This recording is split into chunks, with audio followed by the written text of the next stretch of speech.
नमस्कार RGD rutting channel को आपको स्वागत। आंध्र प्रदेश राज्य में ओडिशा दादनक मृतदेह उद्धार संदेह घेर मृत्यु 5 वर्ष है विजयवाड़ा दादन खटुले। रायगड़ा जिला काशीपुर ब्लॉकर जड़े 23 वर्षीय युवक पड़ोशी राज्य आंध्र प्रदेश राज्यर विजयवाड़ा को दादन खटिबा मृत्युवरण कर युवक जनक हेले संकरडा पंचायत पणसपदर ग्रामर कुमार माझी। तेबे केउ कारण युवक मृत्यु घटी ताहा स्पष्ट होई नाही। एने मानवाधिकार कर्मी सदन माझी सूचना पाइबा परे सेठाकार पुलिस को सूचना देथिले। पुलिस खोजाखोजी करी मृत कुमार शव उद्धार करी शव व्यवच्छेद पाई पठाइथिबा सदन माझी व कांग्रेस युव नेता जगदीश सुनारी सूचना दैछन्ति।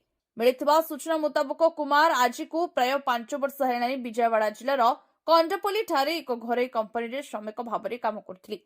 हेले गत शुक्रवार से किछि कामरे सहर को आस्थिले, हेले निजर आश्रय स्थल को फेरी नथिले कि शनिवार काम जाई नथिले। एने सहकर्मी माने थाना लिखित देवा परे पुलिस खोजाखोजी करथिले, शव को पाई जबत करथिले। तेबे एही मामला रे सेठाकर पुलिस तदंत करुथबा जगदीश सूचना दैछन्ति।